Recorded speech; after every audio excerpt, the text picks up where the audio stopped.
Full figure final avuddeyo n'akakasa nti yali emabega w'okusibwa kwa Sharon akatambi ogenda kubanga okafuna mu maaso awo. Kyozani Becky ne Rima Namakula bannange nabo mbakuleetedde nga balina empaana gye bawaanamu abaami baabwe abaabanaazaako ennaku oluvannyuma abasajja gye baasookera awo okubafuula ng'ekitagasa nabyo ogenda kubanga obyefunirako mu maaso awo. Olutalo wakati w'omuyimbi Spice Dana wamu ne maneja we Roger nabyo ogenda kubanga oyongera bifuna maaso awo. Jjajja Ichuli omugenzi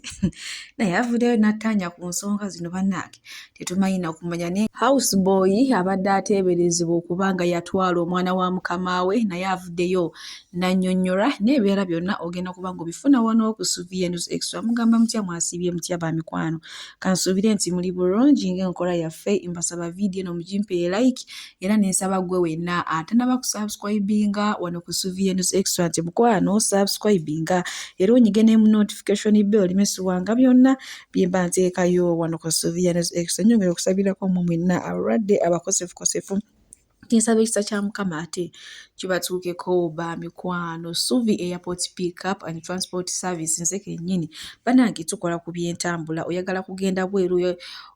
kugenda bweru nkutwala ku kisaawe n'oba ng'ova bweru nkunona ku kisaawe ate era tukola n'ebirala. Oyagala genda ku pati, oyagala genda mu kyalo, oyagala kutambula mu kibuga olina woolaga mukwano nkubiraako ngenda kubanga ate nkutwala bulungi nnyo. Munnange waliwo olutalo omanyi Spice Dani mabega kaawe yagenda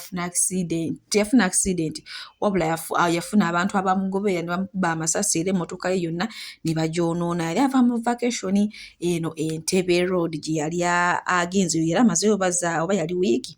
Munnange nno olunwe yaluteeka mu maneja we Roger era maneja Roger baamukwata ne bamusiba abadde musibe wajjo era olwamukwata ne bamuggyako amasimu ge gonna naguno gwaka tebagamuddizanga wadde abadde yavaayo omukomera. Kati nno yakoze ka post awo nga yeekalakaasa ng'agamba ekimala kyomula nti Spice Dana ne ttiimu ye nga we yamusibisa bamuwa amasimu ge kubanga kwakolera. So Spice Dana ne manager Roger tebakyalina nkwatagana yonna era bayawukana bubi nnyo naye nga mu kiseera kyekimu Spice Dana alina kyagamba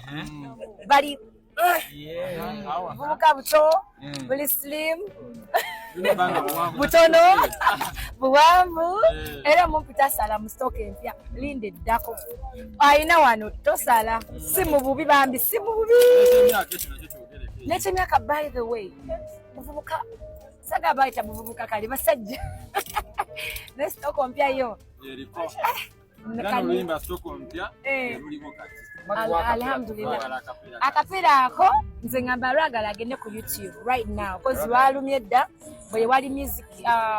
awa Spice Dana manya jeruli TikTok challenge ziri mu 10 zanga nnya in 2 days. Spice Dana bw'atyo munnange osanga naye suubi kati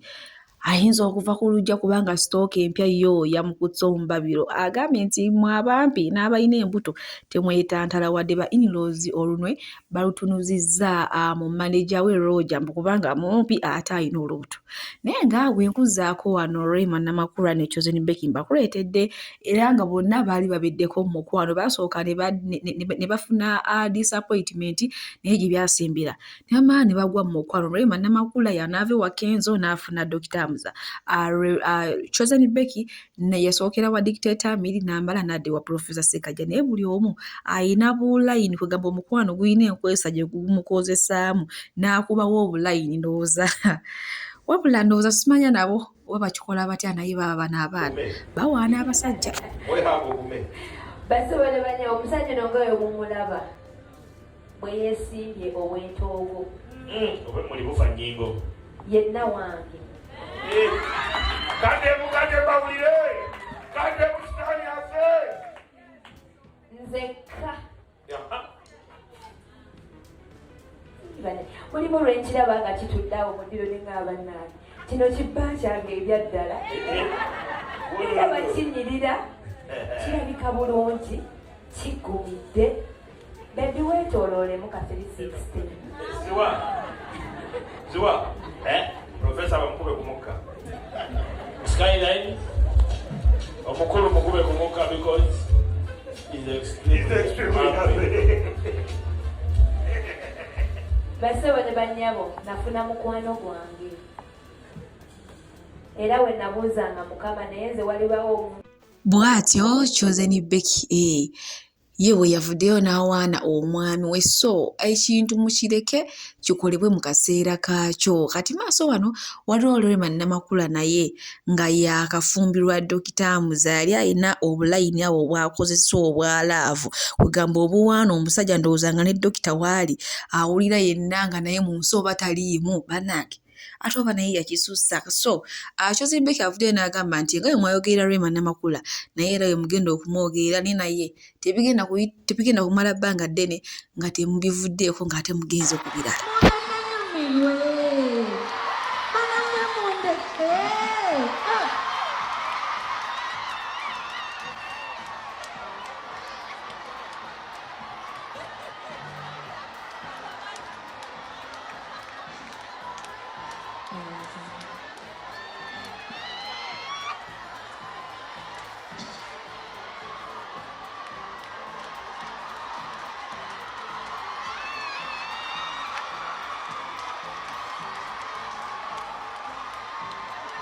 Nalimbiraba mu firimu zo firimu nziraba neŋŋamba ŋŋambe neŋŋamba oba mmiro enimba neŋŋamba bino bidimpo byaki ebitagirwako weebiti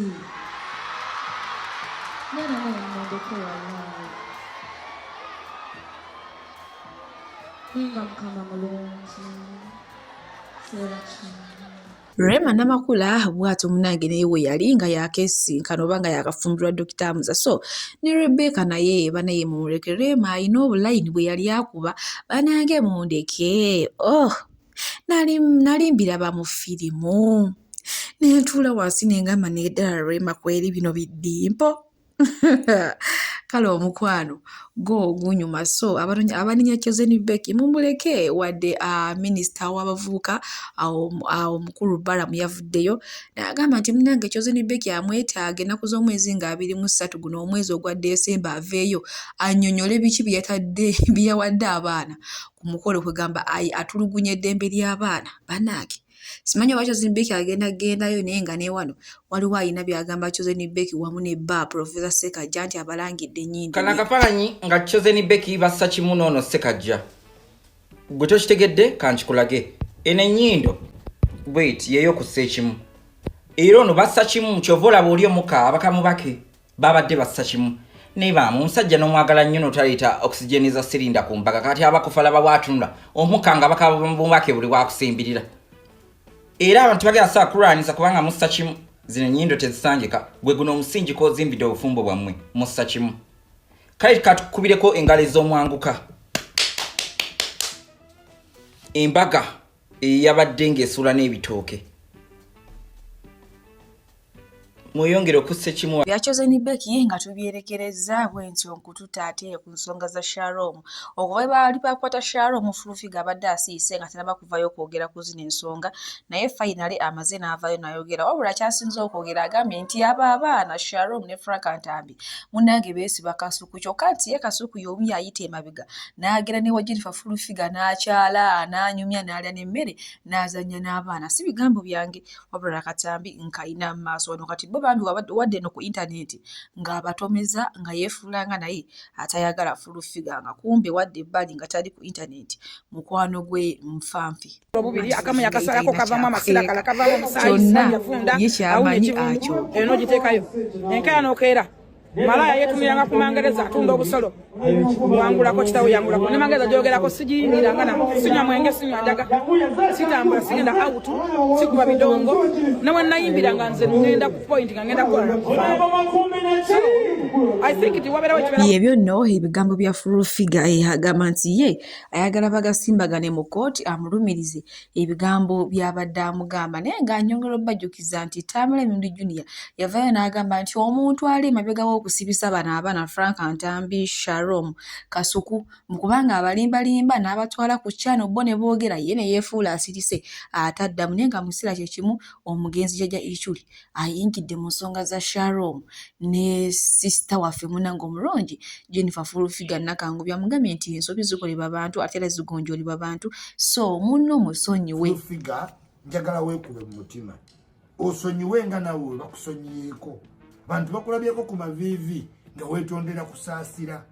abantu balinako ku vidiyo yo ng'oyisaamu omuntu amaaso ng'okozesa emikutu gye gimu abaana ba YouTube bweyagala otwala munda oyinza oba balinako claim naye kitegeera owangaalira mu public eye di oba di ojja sigala weetaaga ki media njagala naawe ojjukire bantu bameka abakusonyiye otegeere nti ate si kirungi kutankuula ntalo nnyingi at the same what time kyasuula Napoleon yatwala abajaasi be mu Russia nga bamugambye waguddeyo omuzira mutayiika bajje no 15 mie olutalo we lwakoma ekitegedde so njagala kuga Fulufiga don't wage too much wars okoze erinnya otuuse ku linnya wetukuti kati omanye abantu lwaki baseka bagamba seruka mamaki mayute Fulufiga nawe okitegedde nti okuvoola omuntu kiruma okitegedde so njagala tubeere just humane. Ensonga za Sharon Kaweesi zo zikutte wansi ne waggulu era nga wenjogerera kati zimaze n'okwetabamu omugenzi Jjajja Ichuli ne bannange babu vidiyo buno naye nga bwe tuli Fulufiga bamugambye asonyiwe munne kubanga naye avuma abantu naye maama ye mpulira yeewera agamba si wa kumusonyiwa mbu ayagala amulaga essomo kyokka ayagala okulaga essomo mbu Suvi Airport Pickup era nga tutambuliza ddala abantu okubajja ku kisaawe n'okubatwala ku kisaawe tulina badriver abalungi ate nga tulina ne free wifi so gwe wenna mukwano gwange okwewala abafere okugwa mu babbi kola kintu kimu kubira Suvi Airport Pickup ate osobola okutambula obulungi era n'ebintu byo osobola okubituusa ewammwe wamma nga tewali kibbiddwako tukubireko ku namba z'essimu eziri awo WhatsApp n'okuba direct call tugenda kubanga ate ensonga ezo tuzikolerako ddala oba oyagala muzaddewo oba baanawo oba ssengaawo jjajjaawo akusurprising oyagala kusurprisingire ku kisaawe ebyo byonna mukwano wano Suvi Airport Pickup tubikolerako ddala mukwano okujjukiza weewala abafere kolagana na Suvi Airport Pickup. Ate nga bbeeyi yanseko buseko kati simanyi gwe wenna atannaba kubuukinga Suvi Airport Pickup omukama bankubire tutambule bulungi. Bwe nkuzaako eno abasama bo batandise okuyingira ddala mu Uganda okujja okulya Christmas naye nga mba n'omwe muli ne Keizi Kawalya onono nga yali TV presenter yali akola ne mwana muwala Zahara Toto ngenda kubanga mbatoose kuba n'akatambi Zahara Toto ne Keizi bazzeemu ne beesinkana naye maama libadde ssanyu jjereere nnyo nnyini ddala. Omanye ebbanga libadde ligenderedde nga tebaddamu kwesinkana ate munange bonna TV gye baali bakolako yali bagatta buli omu yagivaako kubanga ne Zahara Toto naye yagivaako buno obudde addukanya mirimu mirala kale katulabe akatambi akisobole okweyongerayo.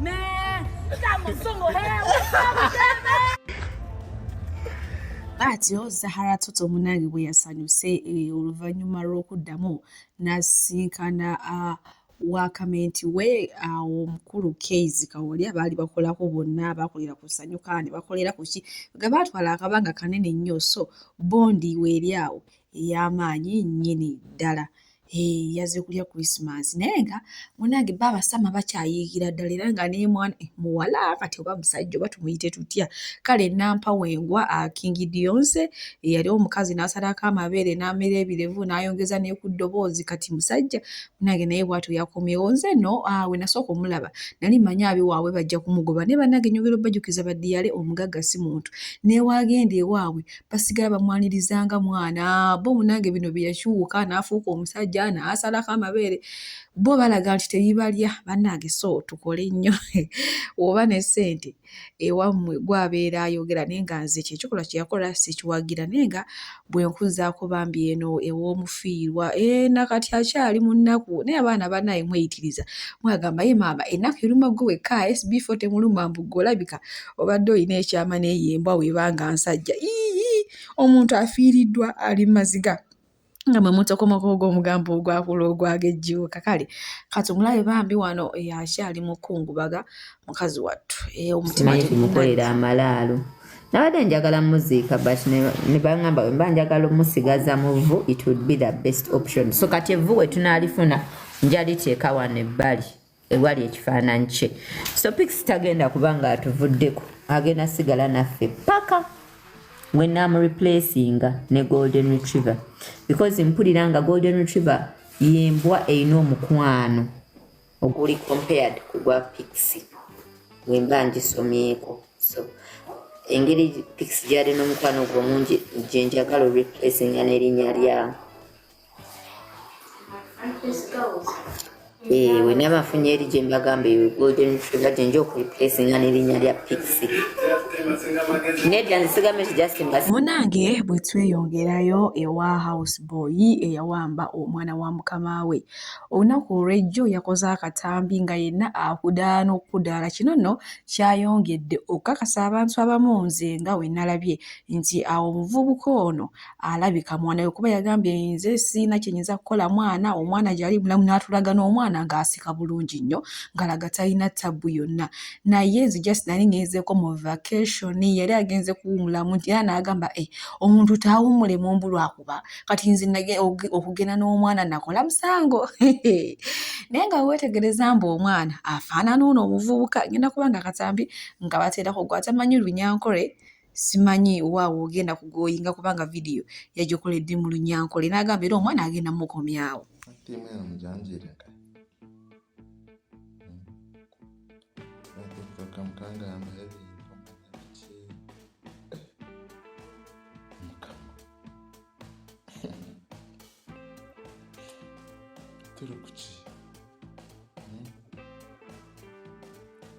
just eat it kaza kuhumuramu kigambo kuhumuramu majubayi kaza kokwe nkata kikumaza yakujyana kujya mu kaparo nakiki tugira ngo urabo ubundi kwa mwana nza kumugara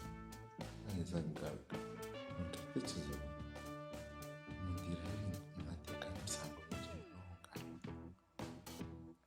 nyingi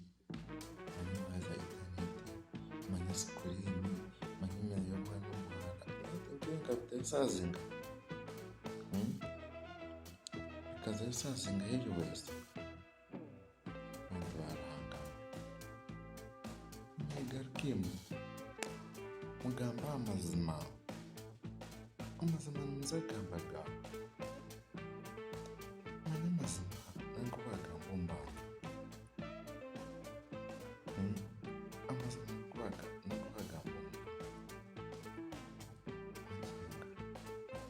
ngo bandira epiki akakunkana n'epiki piki ntakavugaga piki ntinkakivugaga konkati manyabya epiki yatwara mukamuna ruhanga we ngaberebe nkaba bihari no mundira ibintu byinshi atensiyona niendo nikusiba TikTok ati kaunti yengena maji sasa yona mwendaji mwana kunaye nyobe kuchengo mwenyenda sente haya sente zimwenyeza kusaba mbwendiwo mbwenda kusaba kusaba sente 50 kandi omubutikitiki omusaha isaha emwe just isaha egi isaha emwe kuba wampiire sente ezo zitariho nari nakoze ekinkwenda Mwete nkwenda sente. No. Sitabia sente nibyo kweli mwete nkwenda sente. Basi ntisagaga. Abalungi abatuwuliriza era abatulaba olunaku olwaleero tukyaddeko ewa Sheikh Ashraf Dembe. Sebo nsanyusa okubalaba. Amannya agange nze Sheikh Ashraf Dembe akola ku bizibu by'enjawulo. Omuntu singa aba alina ebirwadde tumusomereddwa, tumuwa amazzi ga lukuya nga bw'obadde ogalaba, tugenda abantu ku kyoto ne twokya emizimu emibi egibabaamu n'okulomba edduwa. Abantu singa abeera ng'ali wano atuuse sobola okumulombera edduwa, ne waba atatuuse nga mpadde amannya ge naye ng'ali wala. Naneetaase enamba yange yeeno eri 0707363711. Nammwe bannyinaffe abali ebweru oyagala okuba nti oyagala okulombera ku dduwa ng'olina ebizibu, viza zibuze, amaka gakolongotana, sente zikola zimpita mu ngalo, ojja kumpeereza ekifaananyi kyo n'amannya go, ebyo byokka bijja kummala. Nja kukulombera edduwa, ojja kutereera. Olunaku olusembayo mu mwezi mba n'edduwa ey'awamu ffenna n'abalwadde bange abakadde n'abapya. Salaamu alaikum warahmatullahi wabarakatuh.